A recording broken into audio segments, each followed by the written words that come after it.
अस्सलाम वालेकुम जी, welcome back to another vlog. उम्मीद करता हूँ कि आप सब खैरियत से होंगे। आज जी मैं इस व्लॉग में जा रहा हूँ हुंज़ा और आपको आज मैं हुंज़ा की सैर कराऊँगा, वहाँ पे जो अल्तित बल्तित फ़ोर्ट है उनकी और ईगल नेस्ट की। तो अगर आपने मेरे इस सीरीज़ की पिछली एपिसोड्स देखी हैं तो आपको पता होगा कि मैंने हुंज़ा को एक्सप्लोर नहीं किया था, तो इसलिए आज हम हुंज़ा जा रहे हैं। तो आएँ आपको भी हुंज़ा की सैर करवाते हैं और अपने साथ आपको भी एन्जॉय करवाते हैं।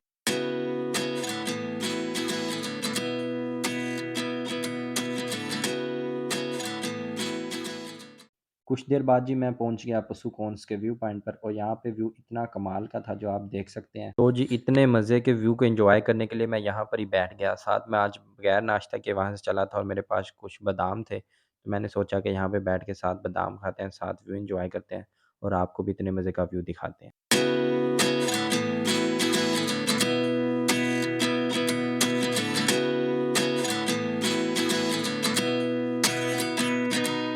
ये जी हमारे टूर का 7th डे था, लेकिन अभी तक मुझे इस टूर पे इतना मज़ा आ रहा था कि मेरा दिल कर रहा था कि मैं यहाँ से वापस ना जाऊँ। और अगर आपको यकीन नहीं आ रहा तो ये मज़े-मज़े के व्यूज़ आपके सामने हैं, आप खुद देखें और फ़ैसला करें। यहाँ मुझे पता लगा था कि यॉक का बर्गर मिलता है जो खाने में इंतहाई टेस्टी होता है, तो मैंने सोचा कि क्यों ना हम भी यॉक का बर्गर ट्राई करें और इतने हसीन नज़ारों में बैठ के खाएँ। तो ये है जी यॉक का बर्गर। तो आप लोग भी कभी इस साइड पे आएँ तो मैं आपको रिकमेंड करूँगा कि ये लाज़मी ट्राई करें। थोड़ा-सा एक्सपेंसिव है लेकिन बहुत मज़ा आएगा। इसके बाद जी हम आगे चले तो आगे अताबाद लेक आ गए। लास्ट टाइम मैंने अताबाद लेक पे बोटिंग नहीं की थी, तो इस दफ़ा मैंने सोचा कि चलो अताबाद लेक पर बोटिंग भी की जाए।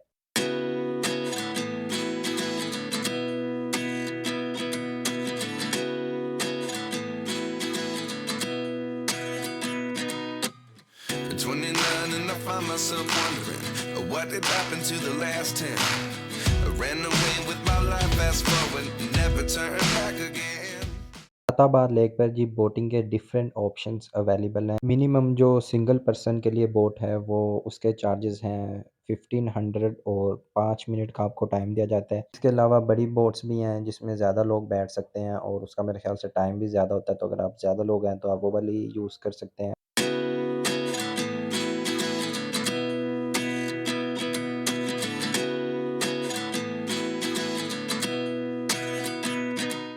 बोटिंग को एंजॉय करने के बाद जी मैं दोबारा निकल पड़ा हुंज़ा की तरफ और अब हमारा अगला स्टॉप था अल्तित fort.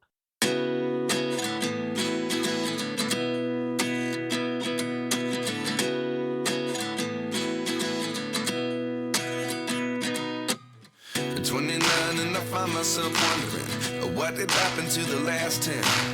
I ran away with my life, fast forward, never turn back again.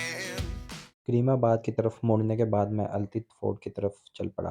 हुंज़ा में जी आज गर्मी थी और ख़ास तौर पर मुझे ज़्यादा लग रही थी क्योंकि मैंने जैकेट भी पहनी हुई थी। चलें खैर उसको छोड़ें आप और हुंज़ा के व्लॉग को एंजॉय करें और अगर आपने अभी तक चैनल को सब्सक्राइब नहीं किया तो सब्सक्राइब भी करें।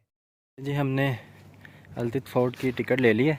ये देखें 600 की टिकट है। टिकट तो एक्सपेंसिव है तो व्यू चेक करें। व्यू भी बड़ा मज़े का है और रास्ता भी बड़ा मज़े का है। थोड़ी सी जी आपको अल्तित फ़ोर्ट के बारे में भी इंफॉर्मेशन दूँ। अल्तित फ़ोर्ट जो गिलगित बल्तिस्तान का सबसे पुराना ओल्डेस्ट मोनूमेंट है। यहाँ पर जी सबसे पहले हुंज़ा के जो रूलर्स थे जिन्हें यहाँ पे मीर कहा जाता था वो रहते थे और ये फ़ोर्ट तकरीबन 1100 साल पुराना है, लेकिन वो यहाँ 3 सेंचुरीज़ रहने के बाद एक दूसरा फ़ोर्ट है बल्तित फ़ोर्ट जो हम इसके बाद विज़िट करेंगे, वो वहाँ पे शिफ्ट हो गए थे।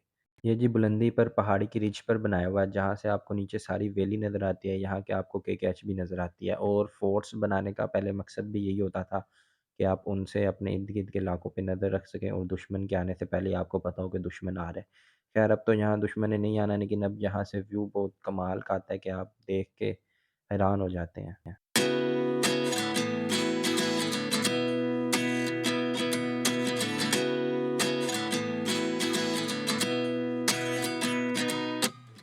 29 and I find myself wondering what did happen to the last 10.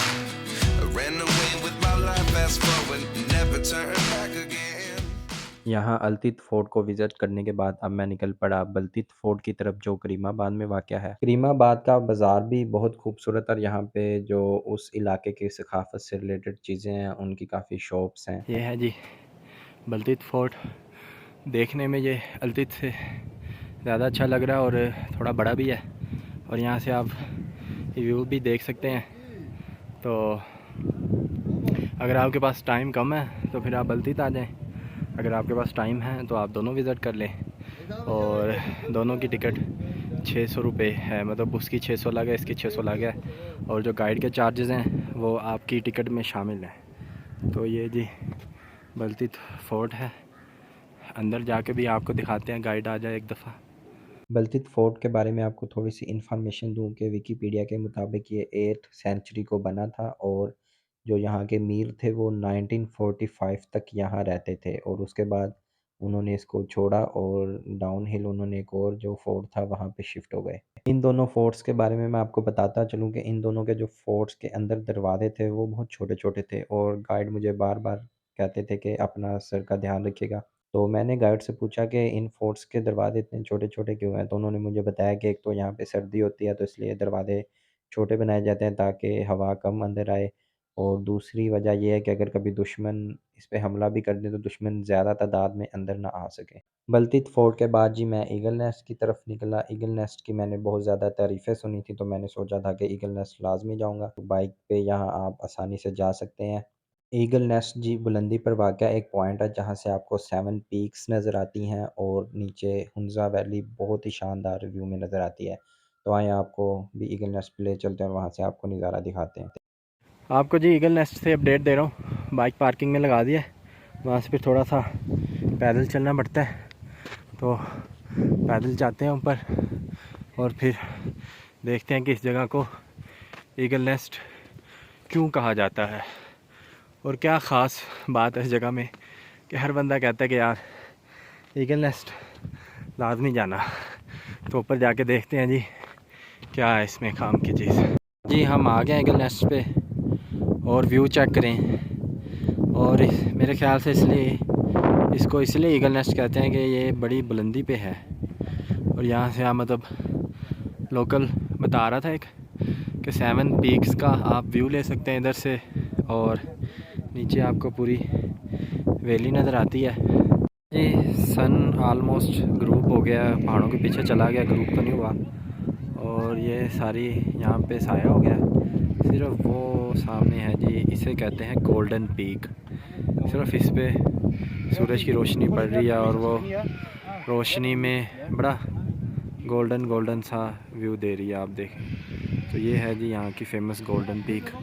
वो आपको ये राकापोशी है और ये नीचे सारा हुंज़ा का जो है करीमाबाद और ये वो सारे इलाके हैं, यहाँ से नज़र आते हैं आपको छोटे छोटे घर। तो मज़े का है जी व्यू, तो कोई शक नहीं इसमें, व्यू मज़े का है। और बस आज ज़रा बादल थे, चोटी वजह से रह गई, अगर बादल ना होते तो ये भी हम देख सकते और बड़ा मज़ा आता। चलो जी मज़ीद फिर आपको आगे अपडेट देते हैं। अल्लाह हाफ़िज़।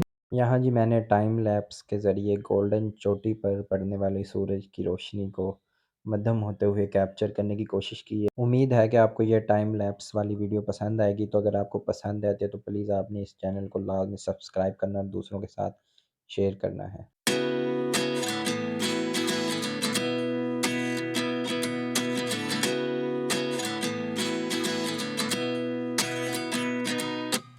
At 29 and I find myself wondering what did happen to the last 10. I ran away with my life, fast forward, never turn. ले जी मैं ईगल नेस्ट से होके रूम में वापस आ गया हूँ। रूम हमने लिया है ईगल नेस्ट के बिल्कुल ही पास, ईगल नेस्ट से तकरीबन 5 मिनट का सफ़र है, और रूम भी मैं आपको दिखाता हूँ। देखें जी रूम बड़ा प्यारा रूम है, वीआईपी सा, और इसका जो कुशन है ना वो बड़ा मज़े का है। और वाशरूम भी आपको दिखाता हूँ, ये हमारा वाशरूम है जी। वाशरूम भी ठीक है, साफ़ सुथरा है, मसला नहीं है कोई, और गर्म पानी, इंटरनेट, एवरीथिंग अवेलेबल है इधर। तो ये हमें मिला है जी सिर्फ 1500 में। 1500 में ये हमें सिर्फ मिला है 1500, क्योंकि यहाँ पे ऑफ सीज़न चल रहा है और रूम्स ज़्यादातर खाली हैं। तो होटल वालों का यही कोशिश है कि चलो खाली रहने से अच्छा चलो किसी को दे ही देते हैं। तो बड़ा अच्छा रूम है वैसे तो, अगर सीज़न होता तो लोकेशन भी ऐसी है, ईगल नेस्ट हुंजा में, आपको पता है। तो मेरा नहीं ख्याल था कि ये 3 से 4 हज़ार से कम मिलना था, लेकिन हमें 1500 का मिल गया। चलो अच्छी बात है। आज का दिन हमने हुंजा में गुजारा। सोच से निकले थे, पसुकॉन्स देखी, अताबाद लेक, जो पसु या बर्गर मिलता था वो खाया है। फिर अताबाद लेक पे बोटिंग की है। उसके बाद हुंजा आए हैं, अल्तित बल्तित देखा है, ईगल नेस्ट आया हूँ और अब ये होटल है। ऊपर का इरादा था लेकिन ईगल नेस्ट पे सनसेट का व्यू बड़ा अच्छा आ रहा था, तो मैंने कहा यार ये छोड़ के अब ऊपर जाने का दिल नहीं कर रहा। और अगर सनसेट देख पर जाता तो अंधेरा बहुत हो गया था, तो ऊपर पहुंचने में मुझे मुश्किल होती, तो इसलिए आज मेरा स्टे इधर ही है। कल सुबह इधर से इंशाल्लाह निकलेंगे ऊपर होके, फिर आगे जाएंगे और आगे देखते हैं कि क्या है हमारे लिए आज का कल का प्लान। चलें जी, अल्लाह हाफ़िज़।